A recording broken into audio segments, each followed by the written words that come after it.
If you want 2024 to be far more successful than 2023, then you need to change what you've been doing. You need to be bold. You need to be assertive. You need to take charge of your marketing program. You can no longer afford to be timid. You no longer sit back and try that slow but sure approach. That didn't work out for you very well, did it? Nah. If you want to see 30% growth month after month, I'll say it again, 30% growth month after month, then stick around. We're going to talk about that because marketing matters. Hello, my name is Bill Arnold. I'm president of Prevail Marketing. You may find us at prevailmarketing.com. And every single day, we come to you with a video. A video to help you grow your business through better sales and marketing. We give you ideas, tips, strategy, techniques, campaigns, things we know will work for you. Why? Because they work for our clients. They're stuff that's tried and proven. The results are repetitive. Why are we sharing this with you? Why are we being so generous with this information? For a number of reasons. First off, we generally want to help you. We know what it's like to sit there not knowing what to do in certain areas of our business, but until you figure it out. And we don't want you to have to go through that with marketing and sales because we know that. That's our expertise, and we can offer you some advice that's worked. We also know that if we're the ones educating you, if we're the ones who are helping you out when you're time in need, when you get to the point you have money and you want to hire an agency, or when you get to the point you want to hire a fractional CMO, maybe you'll look to us because we help educate you. Well, that's the hope. And if not, that's okay too. So what I want to talk to you about is how to change your 2024, because the person who said any progress, no matter how slow, is good progress, they're wrong. They are so wrong. I mean, if you're a startup and you don't have 30% growth month after month, you're not going to make it. You're not going to be around long enough to survive. If you're trying to get investors to take a look at you and you don't have a substantial growth rate, they're not going to give you a good investment. They may give you something, but nothing that you're going to be proud about, nothing that's really going to help you. So speed matters. Success favors the bold. And one of the best ways to be bold is growth hacking. Yeah, we've talked about that before once or twice, but we're going to delve into it even more now. So what is growth hacking? Well, growth hacking is when a person's true north is growth, and that's all you focus on. If it doesn't contribute to growth, you don't do it.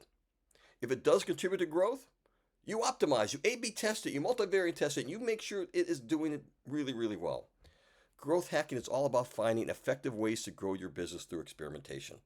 And it's not just marketing is involved, not just sales involved, not just customer support involved. The entire organization has to have the mindset of growth hacking. They all have to contribute. They all are constricted into the business to say, okay, I don't care if you're the intern or the CEO, you need to participate.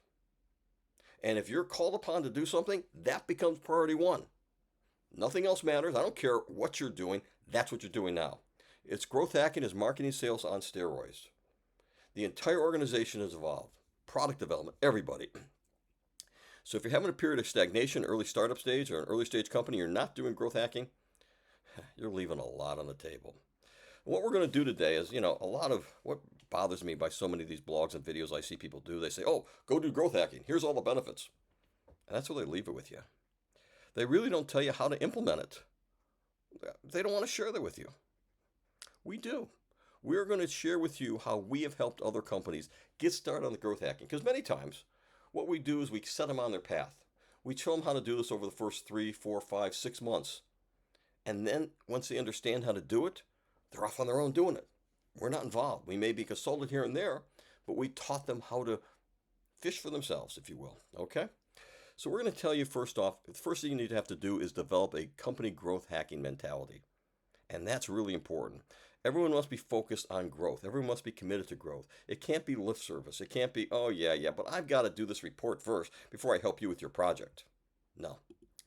Everyone in the company, if they're called upon to participate, they need to drop what they're doing and participate as they're asked. They got to be able to step out of their comfort zone and step across departmental lines many times. So how do you begin this? How do you start? Well, first off, I just want to reiterate something very clearly. Growth hacking is not just about marketing and sales, it's about growth. So it may be changing the product, it may be changing processes, it may be changing a lot of things that contribute to growth. But when I start out with marketing and sales for growth hacking. Why? Because you can get some quick results there, number one. Marketing and sales are used to adaptation, changing things on the fly. They're comfortable with that, right? They've done it before. So we do when we start out, and this works, by the way, whether you have a sole proprietor startup or you have a Fortune 500 company with 50,000 people, you can do growth hacking. It works across all those platforms, all those size companies. What I'm going to explain to you is how you do it now with a small, I don't want to say startup, but a early stage company where you have enough people. You maybe have like half a dozen people or more in your marketing, half a dozen people in your sales department, half a dozen people in your customer support. You're not small anymore, but you're not a startup. But if you're a startup, this one doesn't talk to you as much about it. But so call me if you are a startup. I'll tell you how to do it for yourself. But what we do is we start up with two teams because I want to build that mentality of growth hacking. Two teams. I comprise marketing, sales, and customer support. And I try to get a mix in both. I try to get development. I try to get designers. Try to get strategists. Try to get a group of people who have skill sets that complement each other, but aren't the same. If you know what I mean. And then I say, okay, we're going to take the next 30 days to change your mindset. We're going to have three 10-day sprints. Each side is going to give a project to work on. Each side is going to be asked to optimize that. We're not going to tell you how. That's you to decide. You're going to test, you're going to analyze, and you're going to adjust. You're going to do this for 10 days, three 10-day periods. And we're going to measure you each day on how you're performing. So typically I give them a landing page to start because it's easy to do. You get enough traffic coming to your site, you can pretty much tweak and make changes on the fly.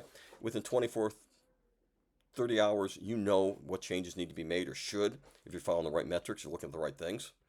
And so we're going to ask you guys to change the messaging, change the CTAs, change the imagery, change whatever you think you need to change. You're going to compare. If you're going to check the A version and the B version, if the B version is better, that now becomes the new A version. And to give them incentive, to get them so they're really, really involved, is every single day when we measure them against each other, which had the greatest growth. The winning team gets $25 a piece gift card. Not a whole lot, but it puts some skin in the game, makes them feel their own thing. At the end of that 10-day period, the winning team gets $100. So you can see over a period of time, it could get some, it's not insignificant.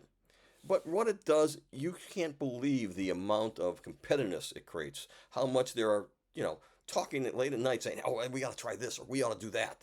It starts building that mindset of experimentation and testing and analyzing. So we do those rewards because it contributes to that. And after that first 10-day period, we're going to say, okay, everyone in the company have a meeting. This is the results of the first 10 days. Pretty impressive sometimes. And I said, what we want you guys to do now, you get the concept. Everyone in the company is to come back with 3 ideas of what they need to do for growth hacking, a project that they would think would be helpful.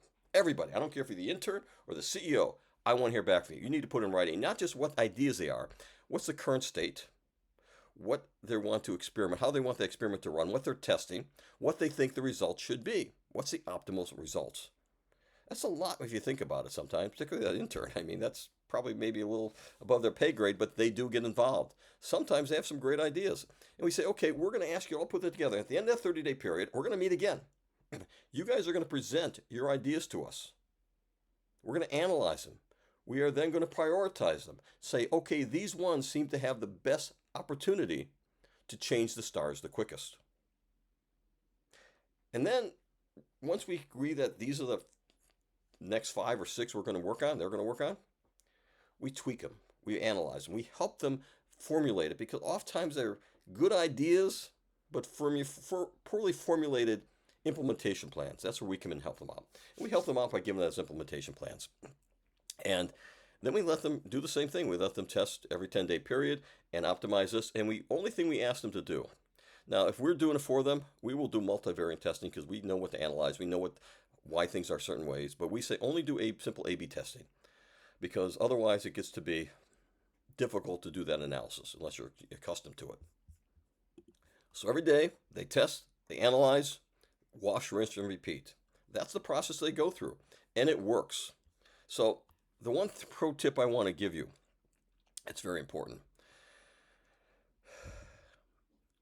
You can take what I gave you and you can run with it and you'll probably be fine. Oftentimes, if it's the first time, hire a fractional CMO for a month. Help you get set up, help you put things in place, help you analyze first sense of analysis. Because after that, particularly after a 3 month period, you don't need them anymore. You guys are experts on growth hacking, and your business will change. I promise you. When we do it, we typically get 30% increase growth month after month. Now, the way this works, to be very, very clear, the first month is not sales because these are top of the funnel leads usually, okay? It's 30% top of the funnel leads, market qualified leads that are increased. Great. But what happens over the second, third, fourth, fifth month? All of that starts to flow down. All of those increases start to increase.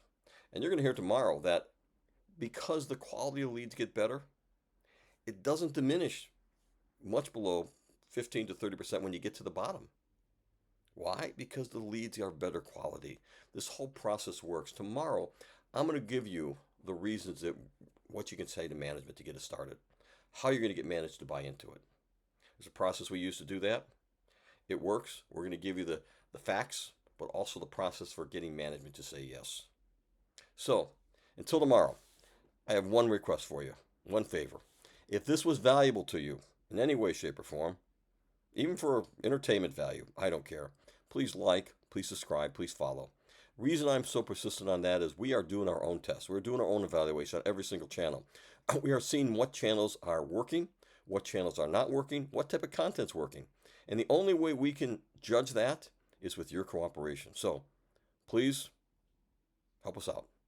And until tomorrow, have a great night.